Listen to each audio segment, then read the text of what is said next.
নেতারা শেষ,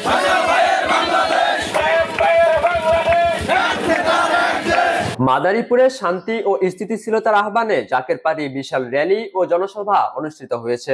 রাজৈর উপজেলার পাইকপাড়া ইউনিয়নে সাইস্তাবাদ নতুন বাজার হাজী আফতাবউদ্দিন মিনা উচ্চ বিদ্যালয় মাঠে আয়োজিত সভায় উপস্থিত ছিলেন শত শত নেতা কর্মী ও সমর্থক। সভায় সভাপতিত্ব করেন ইউনিয়ন জাকের পার্টির সভাপতি মোহাম্মদ সরওয়ার হাওলাদার এবং সঞ্চালনা করেন জেলা ছাত্রফ্রন্টের সভাপতি মোহাম্মদ ফায়েক মাতুব্বর। প্রধান অতিথি হিসেবে ভার্চুয়ালি বক্তব্য দেন জাকের পার্টির চেয়ারম্যান মোস্তফা আমির ফয়সল।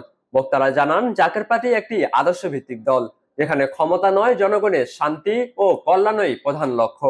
শান্তি ও স্থিতিশীলতা নিশ্চিত করতে জাকের পার্টি দেশের প্রতিটি ইউনিয়নে জনসভা আয়োজন করে আগামী জাতীয় সংসদ নির্বাচনে গোলাপ ফুল মার্কায় ভোট দেওয়ার আহ্বান জানায়। সভায় ফরিদপুর সাংগঠনিক বিভাগের সভাপতি মোহাম্মদ শামসুল আলম সিরাজ মুন্সি, মাদারীপুর জেলা শাখার সভাপতি আসাদুজ্জামান আকন, যুব ফ্রন্টের জেলা সভাপতি এস এম মাসুদ উদ্দিন আহমেদ এবং শ্রমিক ফ্রন্টের সভাপতি নজরুল ইসলাম মোড়ল সহ অন্যান্য নেতা ও স্থানীয় গণ্যমান্য ব্যক্তিবর্গ উপস্থিত ছিলেন।